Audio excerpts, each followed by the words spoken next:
नमस्कार, ग्लोबल स्पेशलमा यहाँलाई स्वागत छ। दर्शकवृन्द, ग्लोबल स्पेशल खोजमूलक समाचार सामग्रीहरूको स्पेशल प्याकेज हो। हामी जनसरोकारका हरेक विषयको गहिरो अध्ययन गर्दै सत्य तथ्यलाई उजागर गर्ने प्रयास गर्दछौँ। सत्य तथ्य र निष्पक्ष समाचारको प्याकेज दिने हाम्रो प्रयास निरन्तर जारी छ। दर्शकवृन्द, वैशाख 30 गते भएको स्थानीय तहको निर्वाचनको मत परिणाम आउने क्रम जारी छ। मत परिणाम आउने क्रममा रोचक परिणाम समेत सार्वजनिक भइरहेका छन्। आँकडाहरू पनि आइरहेका छन्। केही स्थानीय तहमा मात्रै एक मतले चुनाव जित्नेहरू पनि छन् भने पराजित भएको आशंकामा घर फर्केकाहरूले झिनो मतान्तर सहित विजयी समेत भएका छन्। परिणाम आइरहँदा विजय उत्सव मनाइरहेका छन् भने कतिपयले भने अन्तर्घातका कारण पराजित भएको भन्दै आक्रोश समेत व्यक्त गरिरहेका छन्। तर केही उम्मेद्वार भने यति भाग्यमानी रहे जसले एक मतान्तरले जित हासिल गरेका छन्। केहीले त गोलाफट्टाको सहारामा बाजी मारेका छन्। मतदाता कम भएका र उम्मेद्वार कम भएका स्थानीय तहमा केही छिटो गणनाको काम भइरहेको भए पनि शहर, त्यसमा पनि महानगर र उपमहानगरको मतगणना भने सुस्त छ। अहिलेकै गतिमा मतगणना कायम रहने हो भने अन्तिम मत परिणाम सार्वजनिक हुन भने महिनौं लाग्ने देखिएको छ। वैशाख 30 गते सम्पन्न भएको स्थानीय तहको चुनावपछि निर्वाचित भएका जनप्रतिनिधिको नयाँ कार्यकाल शुक्रबारबाट सुरु भएको छ। आज हामी यिनै विषयवस्तुलाई नै प्रस्तुत गर्नेछौँ। दर्शकवृन्द, स्थानीय तहका नवनिर्वाचित जनप्रतिनिधिको नयाँ कार्यकाल शुक्रबारदेखि सुरु भएको छ। चुनाव सकिएर मतगणना समेत सकिएका स्थानीय तहका जनप्रतिनिधिले आजै शपथ समेत लिएर कार्यभार सम्हालेका छन्। तर सबै स्थानीय तहको मतगणना नसकिएकाले सबै स्थानीय तहका जनप्रतिनिधिले अझै पनि आजै काम सुरु गर्न पाएनन्। वैशाख 30 गते सम्पन्न भएको स्थानीय तहको चुनावपछि निर्वाचित भएका जनप्रतिनिधिको नयाँ कार्यकाल शुक्रबारबाट सुरु भएको छ। केही पालिकाका नवनिर्वाचित जनप्रतिनिधिले शपथ ग्रहण गरिसकेका छन् भने अधिकांशको मतगणना नै ढिलो हुँदा भने सबै स्थानीय तहका जनप्रतिनिधिहरूले शुक्रबारबाट काम सुरु गर्न पाएनन्। नतिजा सार्वजनिक हुँदा कतिपय स्थानीय तह जनप्रतिनिधिविहीन हुने अवस्था देखिएको भए पनि चुनावी प्रक्रिया सुरु भएकाले कानुनी जटिलता भने नहुने बताइएको छ। यता निर्वाचन आयोगले भने निर्वाचित जनप्रतिनिधिहरूले 7 दिनभित्र शपथ लिनुपर्ने जनाएको छ। अधिकांश स्थानको चाहिँ परिणाम आइसकेका छ र बाँकी स्थानहरूको चाहिँ धमाधम परिणाम आउने र अन्तिम परिणाम प्राप्त हुने चाहिँ क्रम पनि जारी छ र बढी मतदान भएका महानगरपालिका र उपमहानगरपालिकाको पनि कतिपयको परिणाम अन्तिम चरणमा पुग्न लागेको र कतिपयको अब आधाभन्दा बढी गणना हुन लागेको अवस्था छ। आयोगले मतगणना सम्पन्न हुन नसकेका स्थानीय तहको गणना समेत छिटो सम्पन्न गर्न सम्बन्धित निकायलाई निर्देशन समेत दिएको छ। शुक्रबारसम्म 80% बढी स्थानीय तहको गणना सम्पन्न हुने र बाँकी रहेका स्थानीय तहको गणना समेत एक साताभित्र सम्पन्न गर्न आयोगले निर्देशन दिएको छ। मत गणना अब आयोगले चाहिँ जेठ 5 गते चाहिँ जुन अब यो बेलासँग सक्ने भने तापनि करिब 85% भन्दा बढी परिणाम त प्राप्त भइसकेको छ। आज भोलिसम्म 90 भन्दा बढी नै हुन्छ र अब हामीले जेठ 10 गतेसम्ममा सबै सक्नको लागि अब पछाडि मतदान भएका पालिकाहरूको पनि मतगणना कार्य सुचारू गरेर जेठ 10 गतेसम्म सबै सक्नको लागि चाहिँ हामीले सबैलाई स्मरण गराएका पनि छौँ। त्यो अनुसार गति पनि बढेको अवस्था छ। विक्रम सम्वत 2074 वैशाख 31 गते सम्पन्न स्थानीय तह निर्वाचनबाट निर्वाचित जनप्रतिनिधिको शपथ ग्रहण गरेको 5 वर्ष कार्यकाल बिहीबारबाट पूरा भएको हो। तर काठमाडौँ महानगर सहितका धेरै मतदाता रहेका स्थानीय तहमा भइरहेको मतगणनाको ढिलाइले सबै स्थानीय तहमा भने शुक्रबारबाटै नयाँ जनप्रतिनिधिले काम सुरु गर्न नपाएका हुन्। ग्लोबल टेलिभिजनका लागि क्यामेरामा वेद श्रेष्ठका साथमा अभिषेक सापकोटा, काठमाडौँ। स्थानीय तह चुनावको अहिलेसम्मको परिणाम अनुसार नेपाली कांग्रेस पहिलो दल बन्ने देखिएको छ। गठबन्धनका कारण कांग्रेसले धेरै सिट जितेको भए पनि अन्य दलले भने अपेक्षा अनुसारको परिणाम आउन नसकेको भन्दै असन्तुष्टि समेत देखिएको छ। तर राजनीतिक विश्लेषकहरू भने चुनावी परिणामकै कारण गठबन्धनमा समस्या नहुने दावी गर्छन्। स्थानीय तहको चुनावको परिणाम सार्वजनिक भइरहेको बेला सत्ताको नेतृत्व गरिरहेको दल नेपाली कांग्रेस पहिलो दल बन्ने स्पष्ट संकेत देखिएको छ।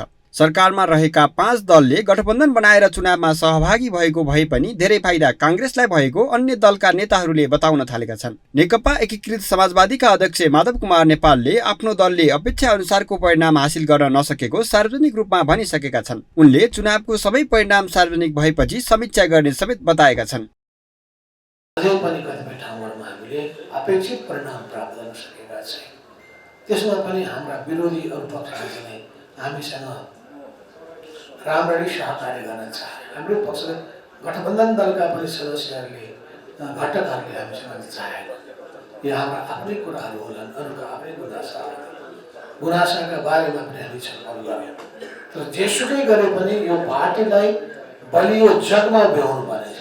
तुलनात्मक रूपमा स्थानीय तहको चुनावमा राम्रो परिणाम ल्याउन नसकेको नेकपा एकीकृत समाजवादीले समीक्षा गर्ने बताएको भए पनि गठबन्धनकै बारेमा के निर्णय गर्छ भनेर अहिले नै सार्वजनिक भइसकेको छैन। यता नेकपा माओवादी केन्द्रका नेता नारायण काजी श्रेष्ठले समेत एमाले सचिव फेरि सहकार्य हुन सक्ने संकेत गरेका छन्। यसले अहिलेको गठबन्धनमा खटपट आउने आकलन गरिएको छ। तर राजनीतिक विश्लेषकहरू भने चुनावी परिणामकै कारण गठबन्धनमा समस्या नआउने दावी गर्छन्। अब यो स्थानीय तहको निर्वाचनमा गठबन्धन एकतर्फ थियो भने एमालेको नेतृत्वमा पनि एउटा बहुरङ्गी गठबन्धन त भएकै हो। तर यो स्थानीय तहको निर्वाचन थियो, यसमा स्थानीय मुद्दाहरू निर्णायक थिए, स्थानीय व्यक्तिहरूको प्रभाव बढी निर्णायक रह्यो। गठबन्धनबाट असन्तुष्टि रहेको कारणले बागी विद्रोही उम्मेदवारहरू पनि देख्यौँ, जसको परिणाममा स्वतन्त्र उम्मेदवारहरू निर्वाचित भएर आइरहेको छ। मलाई लाग्छ यो राष्ट्रिय राजनीतिका प्रमुख दलहरूको लागि एउटा साङ्केतिक रूपमा आफूलाई कार्यप्रणाली सुधार्ने अवसरको रूपमा दिएको हो। यही कारणले ठुलो उथलपुथल नै भइहाल्छ जस्तो मलाई लाग्दैन। विश्लेषकहरूले स्थानीय तहको चुनावमा स्थानीय व्यक्तिको प्रभाव र स्थानीय मुद्दा बढी निर्णायक हुने बताएका छन्। तर काठमाडौँ महानगर सहित अन्य महानगरमा समेत गठबन्धनका सबै उम्मेदवारलाई एकै खाले मत नआएका कारण भने दलहरूका बीच असन्तुष्टि देखिएको छ। ग्लोबल टेलिभिजनका लागि क्यामेरामा श्रीराम श्रेष्ठका साथमा कविन्द्र तिमल सिन्हा, काठमाडौँ। स्थानीय तह निर्वाचनको परिणामलाई लिएर नेकपा एमालेका नेताहरू असन्तुष्ट रहेका छन्। काठमाडौँ महानगरपालिका सहितका शहरहरूमा ठूला दलहरूलाई चुनौती दिँदै स्वतन्त्र उम्मेद्वारको मत बढी आउनु दलहरूको निम्ति खतराको घण्टी भएको एमाले नेताहरूको टिप्पणी छ।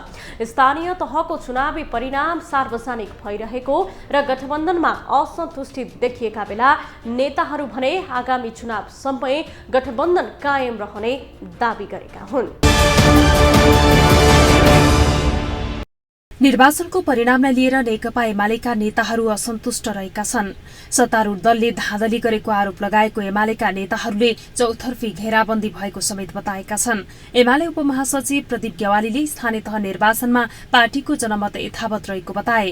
अन्य पार्टीसँग थोरै मत अन्तर रहेको ठाउँहरूमा गठबन्धनका कारण आफूहरूको पराजय भएको उनको भनाइ छ।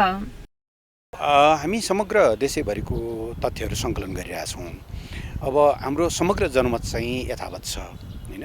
तर अब 500-1000 को प्रतिस्पर्धामा रहेका ठाउँहरूमा एउटा अर्को पार्टी थपिँदा बित्तिकै त्यसले परिणाममा त फरक पार्ने भयो।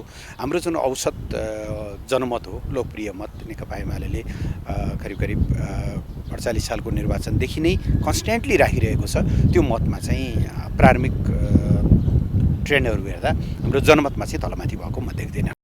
एमाले सचिव समेत रहेका सांसद योगेश भट्टराईले सत्ता गठबन्धनले एमालेका विरुद्ध राज्य सत्ताको दुरुपयोग गरिरहेको आरोप लगाएका छन्। उनले एमालेका उम्मेद्वारहरू पराजित हुनुको कारण उम्मेद्वार छनौटमा कमजोरी हुनु रहेको बताएका छन्। काठमाडौँ महानगरपालिकामा कांग्रेस एमाले लगायतका ठूला दलहरूलाई चुनौती दिँदै स्वतन्त्र उम्मेद्वारको मत बढी आउनु दलहरूको निम्ति खतराको घण्टी भएको टिप्पणी गरे। त्यसकारण उहाँ उम्मेद्वार हुनुभयो, चुनावमा जानुभयो, जनतालाई आफ्नो एजेन्डाले कन्भिन्स गरिराख्नु भएको, अवस्था छ, त्यसैले उहाँले मत ल्याउनु भयो, त्यसलाई मैले अस्वाभाविक मान्दिनँ। तर अहिले नै अब काठमाडौँमा कसको जित हुन्छ कसको हार हुन्छ भनेर भन्न सकिँदैन, किनभने काठमाडौँमा झन्डै 1,92,000 मत खसेको छ। अब आज तपाईँसँग कुरा गरिरहँदाखेरि 50-60 हजार मत गर्ने होला, त्योभन्दा बढी त गर्ने छैन भने चाहिँ अझै 1.5 लाख मत त यहाँ गन्न बाँकी छ होइन। अरू महानगरको पनि कुरा त्यस्तै छ। तर पनि जे भए पनि एकजना व्यक्ति, स्वतन्त्र व्यक्ति देशका ठुला राजनीतिक दलहरूलाई चुनौती दिँदै जसरी आउनुभयो, यसले देशका ठुला राजनीतिक दल भनिएका मुख्यतः एमाले काङ्ग्रेस जस्ता दलहरूको निम्ति उनीहरूको ढोका अलिकति खतराको घन्टी चाहिँ बजेको हो। सांसद रामवीर मानन्धरले काठमाडौँ महानगरपालिकामा विगत 5 वर्षमा भ्रष्टाचार, अनियमितता र ढिलासुस्ती मौलाएका कारण जनताले राजनैतिक दलहरूलाई भोट नदिएको बताए। स्वतन्त्र व्यक्तिलाई जिताएर काठमाडौँवासीले परीक्षण गर्न खोजेको उनको तर्क छ। 5 वर्षसम्म जनताले के सोच्यो भने आफूले गरेर के काम परेर वडामा जाँदाखेरि त्यहाँ ढिलासुस्ती, भ्रष्टाचार, के अनियमितता होइन, सबै कुराहरूमा दुःख पायो सबै जनताले। अनि यो पार्टीका चाहिँ मान्छेहरूले चाहिँ हामीलाई दुःख दियो भन्ने एउटा चाहिँ जनतामा चाहिँ मैले सुनेको आभास चाहिँ पाएँ। र त्यस कारणले गर्दाखेरि यो पार्टीमा लागेका चाहिँ वडा अध्यक्ष, मेयरहरूले चाहिँ हामीलाई दुःख दिएको कारणले गर्दाखेरि एकपटक हेरौँ त यो पार्टीभन्दा चाहिँ यो स्वतन्त्र चाहिँ कस्तो हुँदो रहेछ भनेर यो टेस्टको रूपबाट चाहिँ गरेको जस्तो मलाई फिलिङ लाग्यो। सत्तारूढ दलले चुनावमा राज्य शक्तिको दुरुपयोग गरेको आरोप एमालेले यसअघि लगाइसकेको छ। त्यसबाहेक थोरै मत अन्तर रहेका ठाउँहरूमा गठबन्धनका कारण एमालेको पराजय भएको नेताहरूको तर्क छ। ग्लोबल टेलिभिजनका लागि वसुधा केसी, काठमाडौँ। वैशाख 30 गते भएको स्थानीय तहको निर्वाचनको मतपरिणाम आउने क्रम जारी छ। मतपरिणाम आउने क्रम जारी रहँदा प्रमुख राजनीतिक दलका अधिकांश उम्मेद्वारले लिड गरिरहेका छन्। अहिलेसम्मको नतिजामा नेपाली कांग्रेस पहिलो, नेकपा एमाले दोस्रो तथा नेकपा माओवादी केन्द्र तेस्रो स्थानमा छन्। अन्य साना दलले पनि केही स्थानमा प्रमुख राजनीतिक दललाई पराजित गर्दै आफ्नो पार्टीलाई प्रमाणित गरिसकेका छन्। सत्तारूढ गठबन्धनका नेताहरूले आगामी चुनावसम्मै गठबन्धन कायम रहने दाबी गरेका छन्। स्थानीय तहको चुनावी परिणाम सार्वजनिक भइरहेको र गठबन्धनमा असन्तुष्टि देखिएका बेला नेताहरू भने आगामी चुनावसम्मै गठबन्धन कायम रहने दाबी गरेका छन्। हवस् त आजलाई यति नै। भोलि अर्को विषयको सामग्री लिएर हामी आउने रहेछौँ। तबसम्मका लागि तपाईँ ग्लोबल टेलिभिजन सँगै रहनुहोला। नमस्ते।